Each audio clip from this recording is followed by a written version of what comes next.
Shalom Bapak Ibu, jemaat yang dikasihi oleh Tuhan. Berjumpa lagi dalam CK7 Online Bible Study pada malam ini.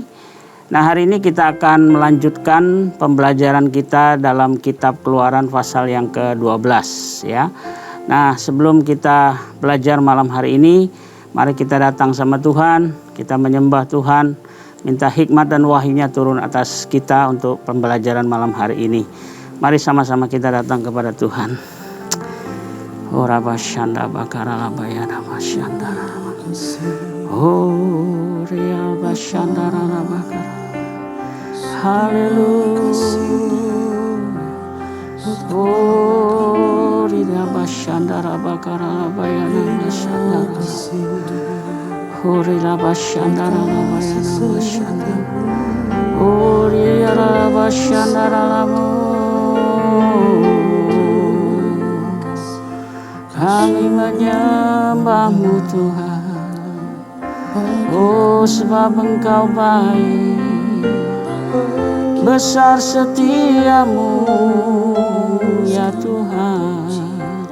Oh ria bashandara lama ya lalabo. Haleluya.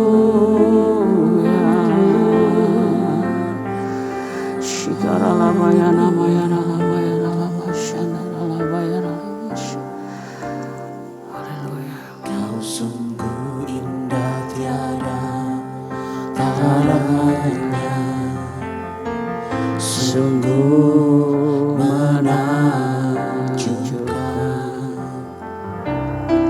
sungguh ajaib untuk dimengerti, lebih dari semua yang ada. Hikmat-Mu tiada terselami, kasih-Mu dalam tak terduga. Kau sungguh indah tiada taranya, mulia dan berkuasa. Ku kagum hormat akan Engkau, ku kagum hormat akan Engkau. Kau Allah yang layak dipuji, ku kagum akan Engkau. Katakan sekali lagi, Kau sungguh indah tiada taranya, sungguh menakjubkan, sungguh ajaib untuk dimengerti, lebih dari semua yang ada. Hikmat-Mu tiada terselami, kasih-Mu dalam tak terduga. Kau sungguh indah tiada taranya, mulia dan berkuasa. Ku kagum hormat akan Engkau, ku kagum hormat akan Engkau. Kau Allah yang layak dipuji, ku kagum akan Engkau. Ku kagum hormat akan Engkau, ku kagum hormat akan Engkau. Kau Allah yang layak dipuji, kagum akan Engkau. Katakan ku kagum. Ku kagum hormat akan Engkau.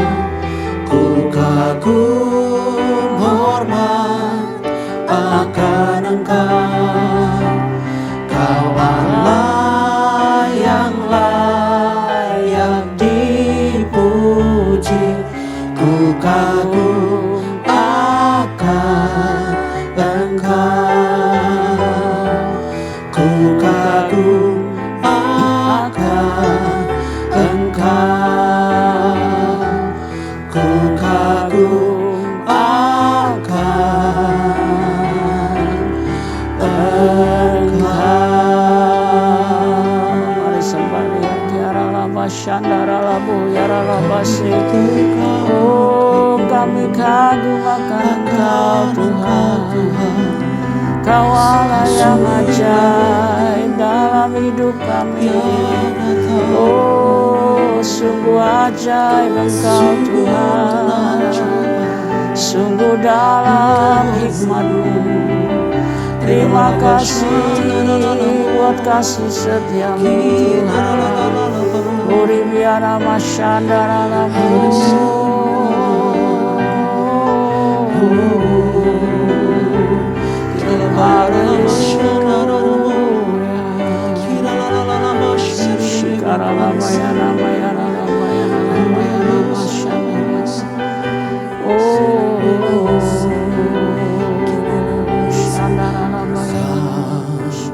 Ku kagumi dalam hati, kasih-Mu tiada duanya.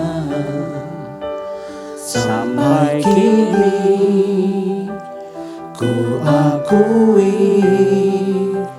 kasih-Mu tiada duanya. Ku kagumi dalam hati, kasih-Mu tiada duanya. Sampai kini ku akui, kasih-Mu tiada duanya. Ku kagumi dalam hati, kasih-Mu tiada duanya. Sampai kini ku akui, kasih-Mu tiada duanya.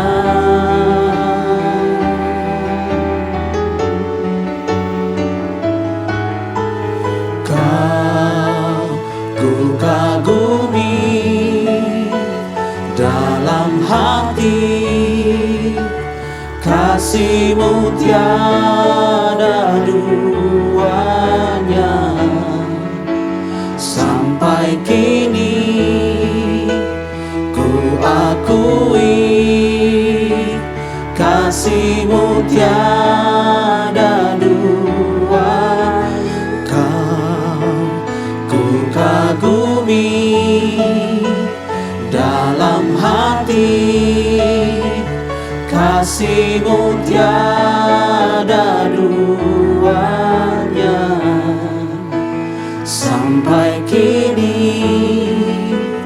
ku akui, kasih-Mu tiada duanya.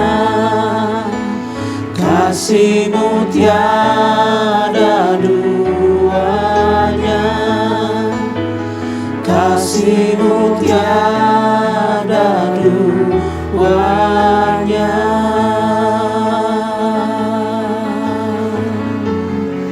Kasih-Mu tiada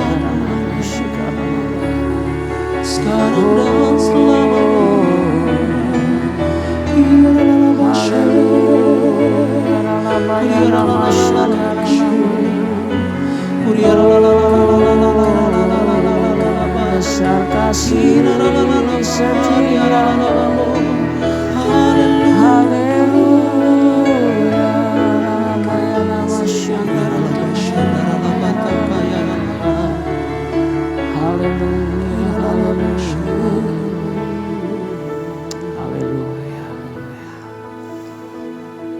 Terima kasih Bapa yang baik untuk malam hari ini, untuk hadirat-Mu di tengah-tengah kami, dimanapun kami berada.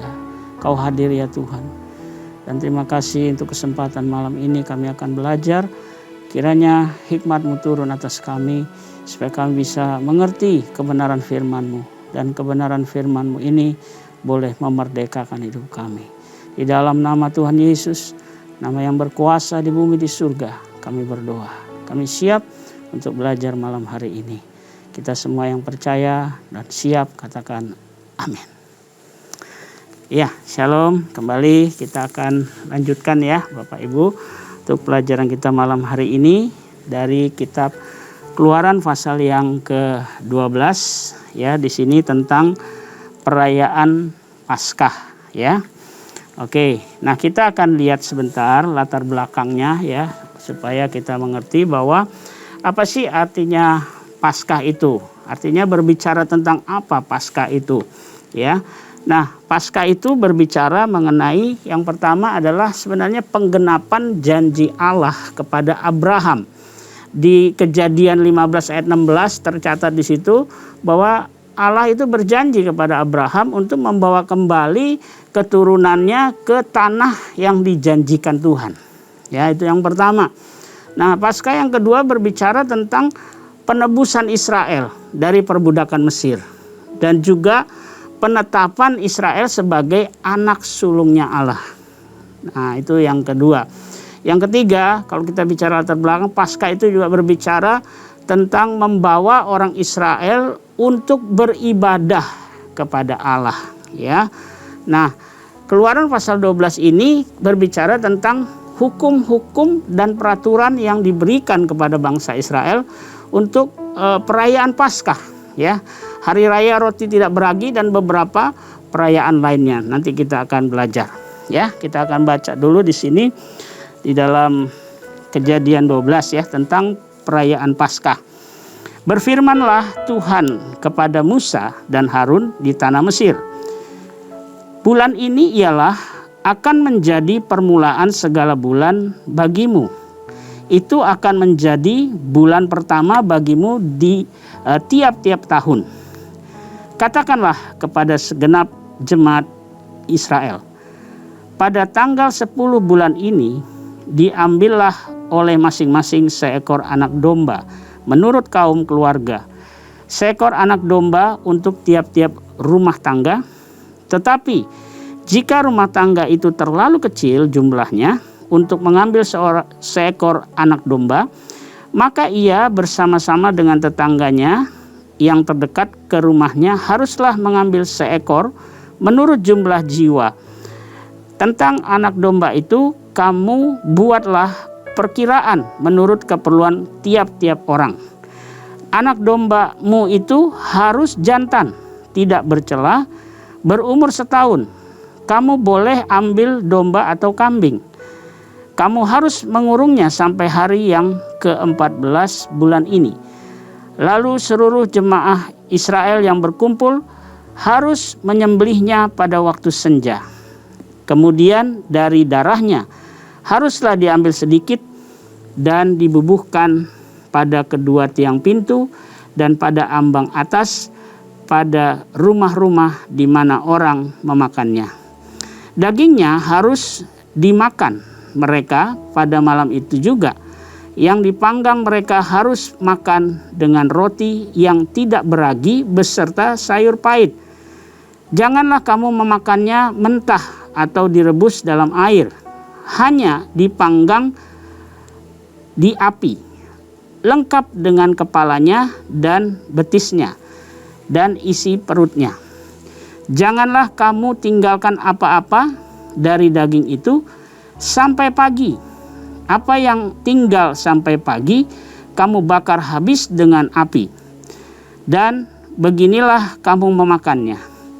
Pinggangmu berikat, kasut pada kakimu dan tongkat di tanganmu.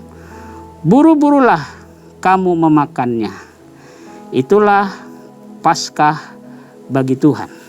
Ya, jadi Bapak Ibu yang dikasih Tuhan, ya, arti daripada Paskah ya dari kata Paskah itu diambil dari perkataan bahasa Ibrani Pesah, ya, yang artinya berlalu, tidak diganggu, ya. Kenapa? Oleh karena pada waktu Tuhan melewati Mesir waktu itu, ya, malaikat itu membunuh anak-anak sulung, ya, yang pada orang Mesir. Semuanya dibunuh termasuk anak sulung daripada Firaun, ya. Tetapi bagi orang Israel, malaikat itu hanya melewati saja, tidak membunuh. Jadi karena ada apa? Nanti kita akan belajar. Ada tandanya, ya, makanya malaikat itu melewatinya, ya. Nah, Paskah adalah hari raya yang ditentukan Tuhan untuk orang Israel merayakan apa? Pembebasan Israel dari perbudakan Mesir, dan untuk mengingat bangsa itu tentang apa yang sudah Allah lakukan bagi mereka. Nah, kita tadi lihat, ya, ada ketetapan, ada peraturan tentang Paskah, ya. Nah, pada tiap-tiap tanggal 10 bulan Abib. Nah, itu, ya, itu adalah permulaan bulan, ya, bagi kalender orang Ibrani. Maka tiap-tiap kepala, dikatakan tadi, kepala keluarga harus memilih seekor anak domba atau anak kambing, ya, yang berumur setahun dan tidak bercela, dikatakan. Lalu harus mengurungnya sampai tanggal 14 di rumahnya. Nah, jika keluarganya mungkin ada yang keluarga kecil, ya, nah, ia boleh bersama tetangganya, ya, mengambil satu anak domba dan makan bersama.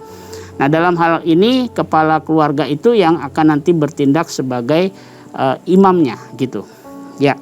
Nah, yang berikutnya adalah peraturannya anak domba itu harus dipotong petang hari, dikatakan tadi, ya. Nah, darah binatang yang dipotong itu harus dibubuhkan pada kedua tiang pintu dan ambang atas daripada pintu, ya. Nah, ini ketetapan, keharusan, ya. Nah, tadi makanya malaikat maut itu dia bisa lewat. Kenapa? Karena dia tahu ada tanda ini, ya. Jadi dia tidak membunuh anak sulung di tempat itu karena ada tandanya, darah daripada anak domba itu, ya. Nah, malaikat yang akan membunuh semua anak sulung Mesir akan lewat semuanya, ya. Jadi tidak yang kena darah itu tidak dia cuma lewati saja, ya. Makanya semua orang Israel rumah-rumahnya itu ditaruh ambang pintu, ya, pakai darah anak domba. Nah, darah ini menjadi apa? Lambang yang profetik, ya, ke depan, satu nubuatan. Lambang ini melambangkan darah Kristus yang menebus dosa kita, ya. Dan anak domba itu adalah lambang Kristus sendiri, yang adalah anak domba Allah yang sudah menghapus dosa saudara dan saya, bahkan dosa seluruh dunia ini, ya. Nah, itu peraturan dan ketetapannya, ya. Sekarang kita coba mau sedikit melihat, ya, makna daripada domba yang tidak bercela itu apa sih, gitu, ya. Nah, domba yang tidak bercela dan berumur setahun di ayat yang kelima tadi dikatakan itu maksudnya apa? Tidak bercela. Artinya apa? Bahwa anak domba yang tidak bercela itu adalah satu persembahan yang sempurna. Artinya tidak bercacat sama sekali, ya.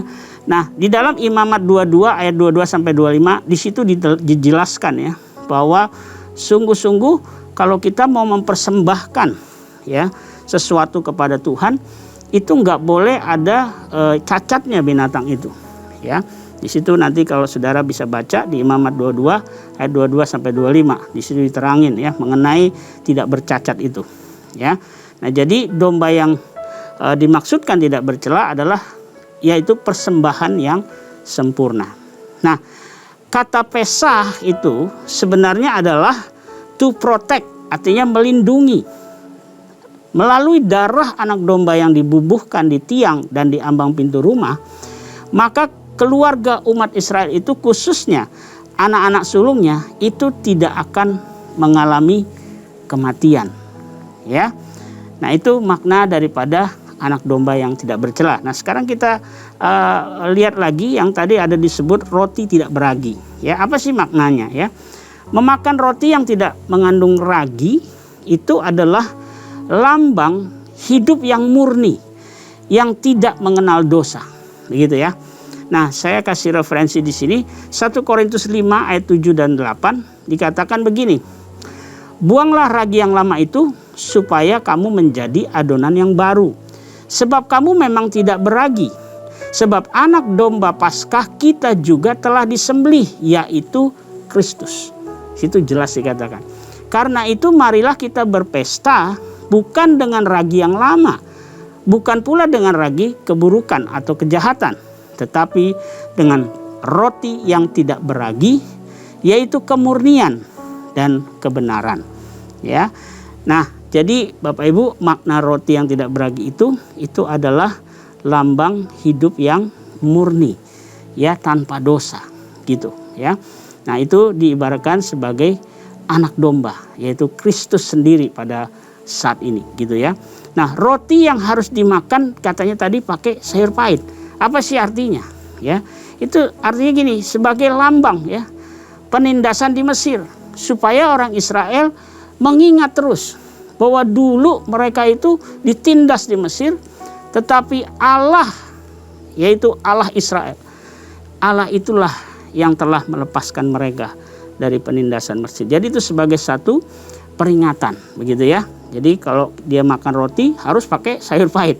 Maksudnya mengingat bahwa Allah itu adalah Allah yang setia, yang membawa mereka keluar dari tanah Mesir, gitu ya. Oke, nah sekarang apa sih tujuan Paskah itu? Ya, yang pertama tentunya kita akan lihat bagi orang Israel itu apa sih tujuan Paskah itu? Yang pertama itu untuk membebaskan Israel dari perbudakan Mesir.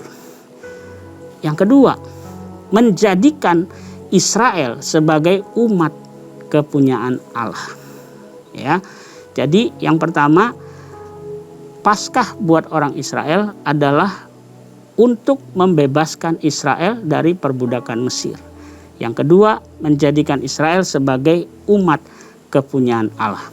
Nah, kalau bagi kita orang percaya, apa tujuan dari Paskah itu? Ya. Yang pertama adalah membebaskan dan menebus kita dari perbudakan dosa oleh korban darah Yesus, anak domba Allah. Ya. Aplikasinya gimana? Ya.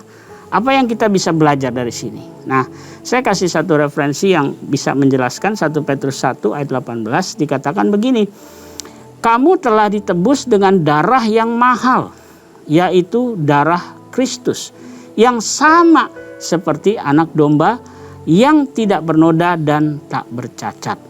Jadi di sini dijelaskan jelas ya bahwa aplikasinya buat kita hari-hari ini adalah kita mengerti, kita tahu bahwa kita ini telah ditebus dengan darah yang mahal, yaitu darah Kristus, yang dikatakan seperti anak domba yang tak bernoda dan tak bercacat.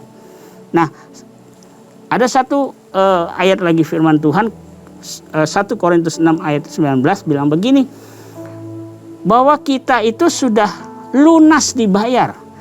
Karena itu dikatakan, muliakanlah Allah dengan tubuhmu. Jadi kalau kita mengerti arti Paskah buat kita hari-hari ini, bahwa kita sudah ditebus, dan ditebus juga dengan darah yang mahal, yaitu darah Kristus. Karena itu kita bukan milik kita lagi. Hidup kita ini bukan milik kita lagi, sudah ditebus oleh Kristus. Karena itu tujuan hidup kita cuma satu. Kita harus memuliakan Kristus. Kita harus memuliakan Allah melalui tubuh kita ini, gitu ya. Nah, satu ayat lagi ya sebagai konklusinya, Roma 12 ayat 1 dikatakan begini ya. Persembahkanlah tubuh kita sebagai persembahan yang hidup, yang kudus, dan yang berkenan kepada Allah sebagai ibadah yang sejati. Jadi makna atau aplikasi yang kita bisa lakukan hari-hari ini untuk Paskah adalah yang pertama tadi, kita ngerti kita sudah ditebus oleh darah Yesus.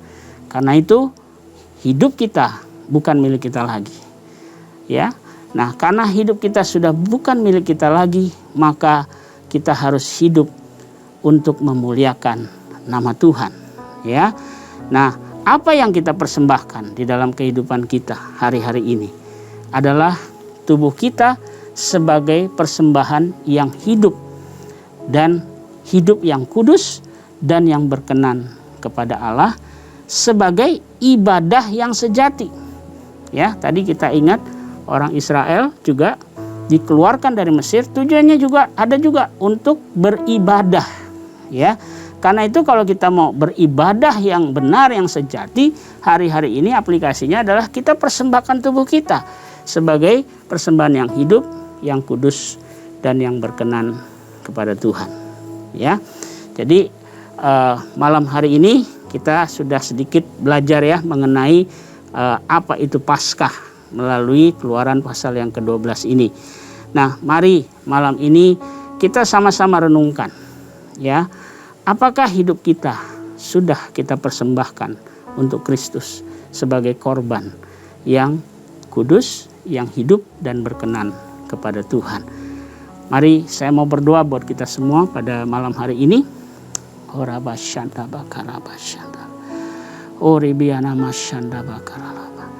Bapa, Engkau yang tahu setiap hati kami pada malam hari ini.